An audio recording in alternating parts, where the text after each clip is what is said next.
Hi, I'm William, reporting for the Fun Robotics Network.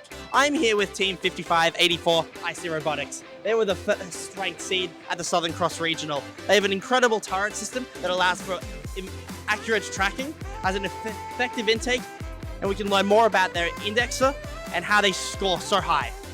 All on Behind the Bumper. Starting us off, I see you have a very effective intake. Can you walk us through some of that in your extendable hopper?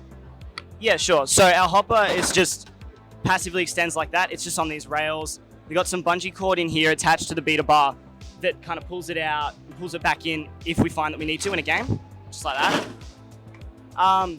Intake's pretty generic compared to most teams. It's a passive kicker roller here, so this doesn't spin. This serves only as something to roll the fuel over. They roll up onto this ramp and kick back in here.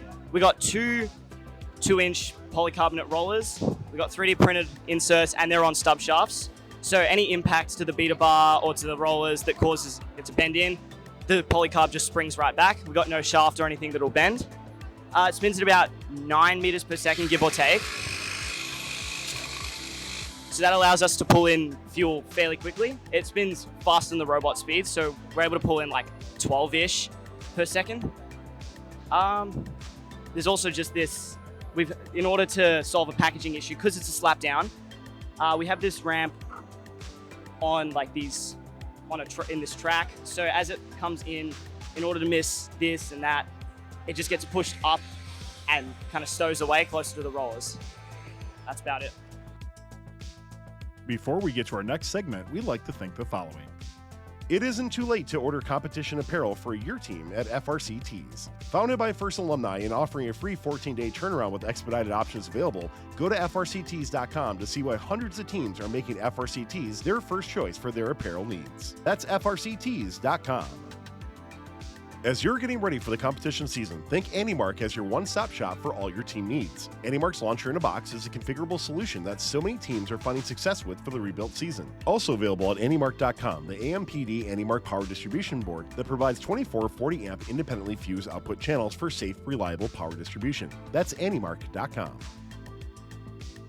So I see, what kind of material are you using for your intake so you can kind of grip the fuel?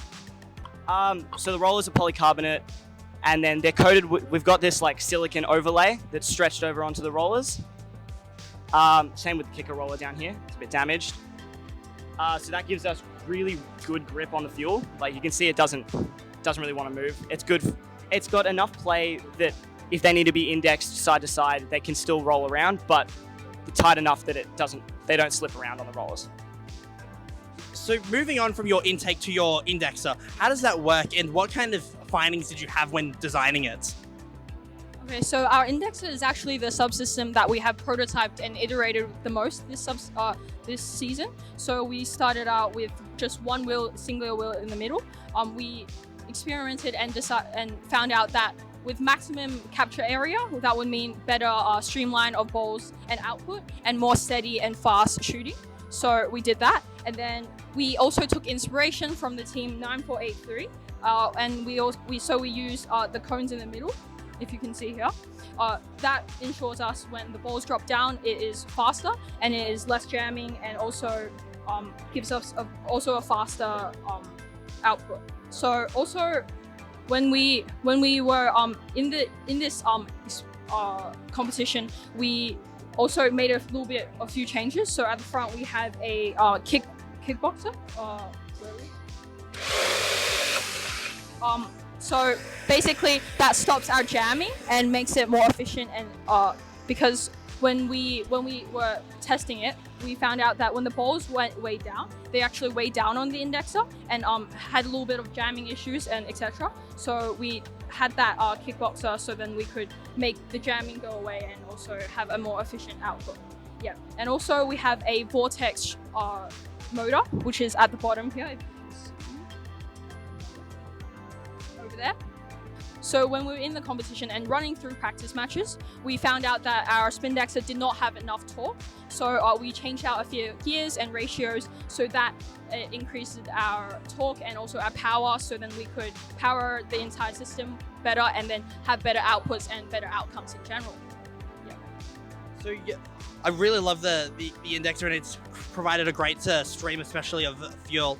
Now, going into the kind of the chute or how the fuel goes into the launcher, could you kind of talk about the process that you've had to do to make sure that is efficient? So we've made sure that everywhere along our robot path, as it gets to the shooter, there's always an active surface running against it. So as Sophia was talking about earlier, with this roller, it pulls it in, and on the inside we have a 3D printed ramp and two 2-inch wheels on the sides to be used to kick the balls up. So this was inspired by Team 4481's Team Rembrandt's with their feeder ramp. So you can demonstrate now how that works. So as you can see, as the ball goes through, there's not a point in the transfer at all where it doesn't have a active surface running against it. So now moving on to the turret, there's multiple challenges that teams can face with the turret. So there's like the cables, there's making sure it's smooth. How did you make sure that your turret was smooth and able to actually target the goal mechanically? Yeah, so in the off-season, our team got together and we designed a off-season turret project. And this helped us learn a lot of the challenges with designing a turret and working around it. And it really boosted our decision this year to go with the turret design. So this turret is driven by a 10DP machine gear on the inside.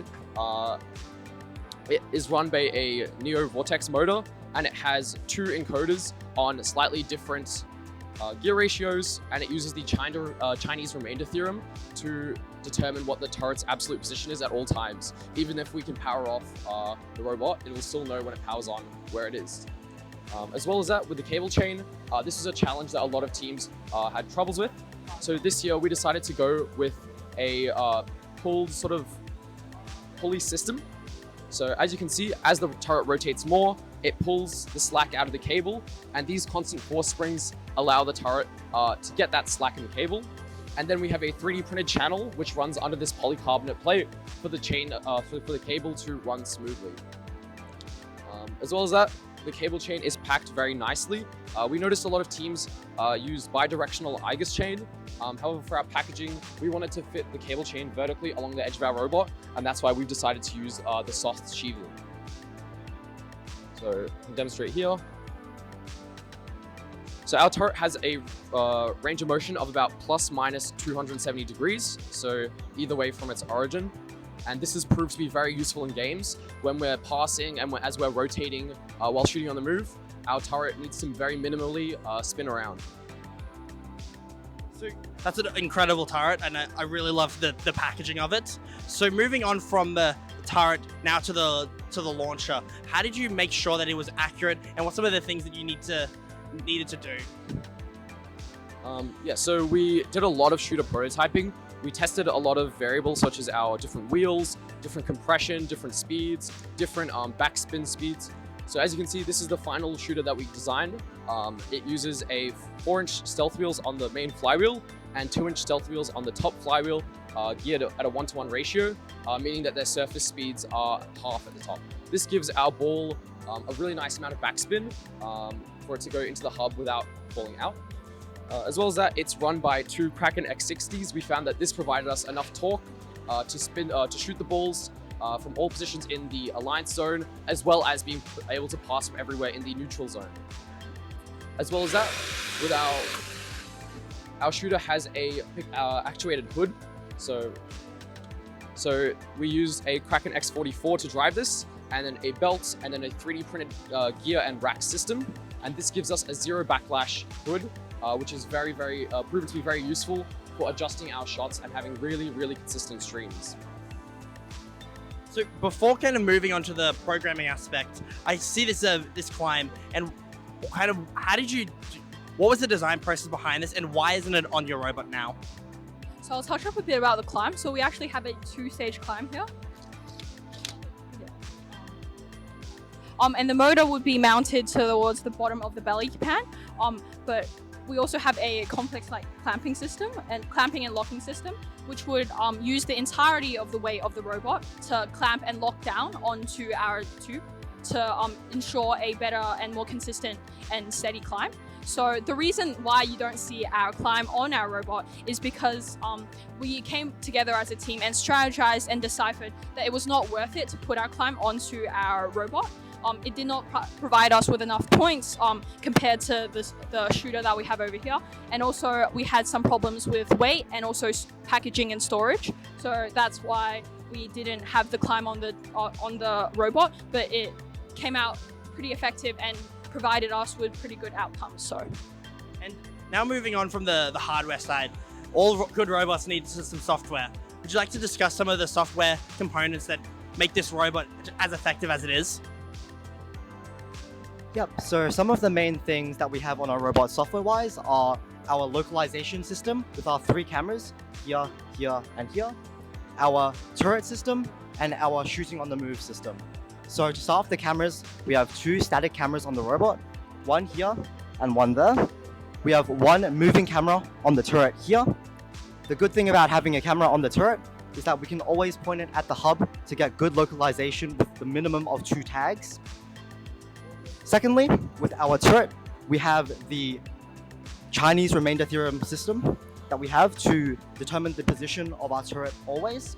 We have 2 encoders in the turret on different gear ratios, and that allows us to always be able to calculate the position of our turret. The last thing is our shooting and shooting on the move system. To shoot on the move, we calculate a virtual future position with the velocity of our robot and the direction. We use that to counteract our robot's velocity and therefore shoot on the move.